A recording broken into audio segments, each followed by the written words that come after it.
In the name of Allah, the Beneficent, the Merciful, my name's NA Saqib. I'm your IELTS mentor, IELTS trader. I've been teaching IELTS candidate for the last 20 years. How are you? I hope you will be doing good by the grace of Almighty Allah. So today our main focus is part 3 of the speaking subtest of the IELTS. As you know, part 1 focuses on present tenses, present simple, present progressive, present perfect, and present perfect continuous. Part 2 focuses on the past, present, and future. And that's my strategy is FPPF, past, present, and future. So this should be the blend of all these 3 tenses, and it's a monologue. You got to speak up to 2 minutes on this, part of the speaking module. And as far as part 3 is concerned, it focuses on the future tenses and modal auxiliary verbs. Future tenses like future indefinite, future continuous, future perfect, and future perfect continuous. Along with it, the use of going to and present continuous tense can also be used for the future meaning. So these tenses, along with the modal auxiliary verbs like can be, could be, could have been, will be able to, should be, should have been, maybe, might be, might have been, would be, would have been. These are major auxiliary verbs which are used in part 3 of the speaking subtest of the IELTS. Now, examiner asks questions related to part 2 topic. Part 2 and 3 are associated with each other. You're given a topic for a monologue in part 2, and you got to speak on that topic for up to 2 minutes. Then, following part 3 has got the questions associated or related with part 2 of the speaking subtest. So it's a kind of discussion, a two-way discussion. Examiner and candidate are involved in discussion, and it's also a kind of dialogue. Previously part 2 was a monologue. On the contrary, it's a dialogue. Examiner and the candidate start having a question answer session in this part.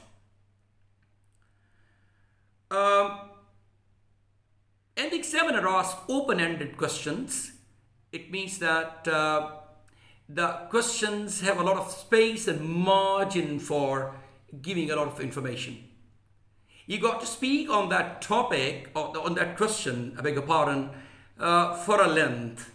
It is suggested in the band descriptors of IELTS that you got to speak on that question for up to 35 to 40 seconds for each question.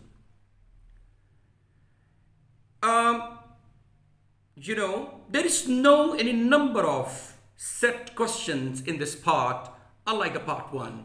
In part 1, you go know that there are 3, topics which are associated with you, related with you. And in part 3, there is no number of questions, 5 questions, 6 questions, 7 questions, it depends. But we know that it continues for 4 to 5 minutes. So it depends on the length of the answers you give to the examiner. You finish your answer and he starts asking you the next question. The next point is part 1 is easiest, whereas part 2 is hardest. I will tell you in the following lines why it is hardest.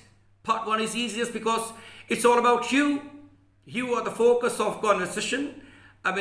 You give information related to you, so it's easy to talk about yourself.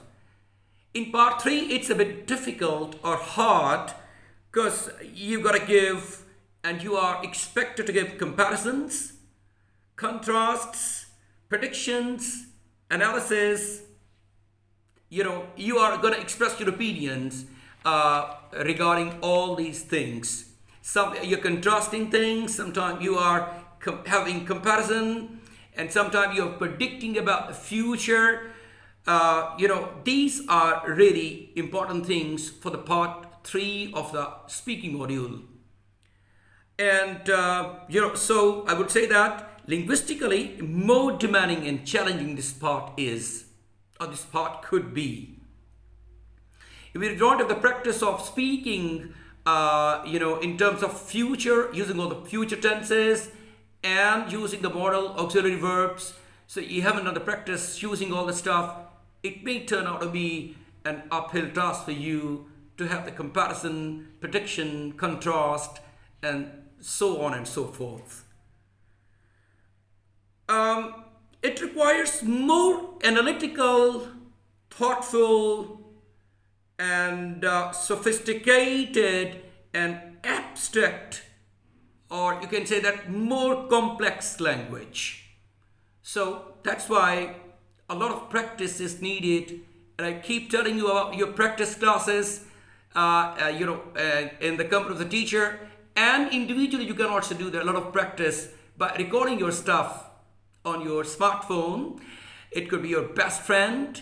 It will let you know about all the weaker areas in which you need to improve and give focus to. Part 3 also requires mature thought, well structured, well developed, and extended answers. So that's all about part 3 of the speaking subtest of the IELTS. Now I will just tell you something about its main questions, kind of questions structured in part 3 of this module. So the example questions can be like this, but I must tell you about part 2 first. Then I will compare and tell you something about part 3 question. If in part 2, because they are associated with each other, connected with each other, so if the part 2 question would be, describe a subject taught in the school, part 3 question might be traditional and modern education system in your country. Traditional or current education system in your country. If the question in part 2, if the topic in part 2, that's the monologue, would be describe your favorite movie, and the part 3 question would be like this, tell us the difference in Pakistani and American movies. Ha ha ha ha! No comparison, only contrast, and to a great extent. So anyway, you don't take it as a light question. So there you gotta speak very confidently, fluently, smoothly, and comprehensively and effectively as well on this answer. So there can be another question like this, that changes in cinemas in the next 10 years. For example, what would be the changes in the cinemas in the next 10 years? So that's all about prediction of the future. So these are the fundamentals of part 3 of the speaking subtest of the IELTS. And don't forget to subscribe our YouTube channel, Genius Institute Lahore. I will appear with a brand new lecture next time. Until then, God bless you all. Thanks.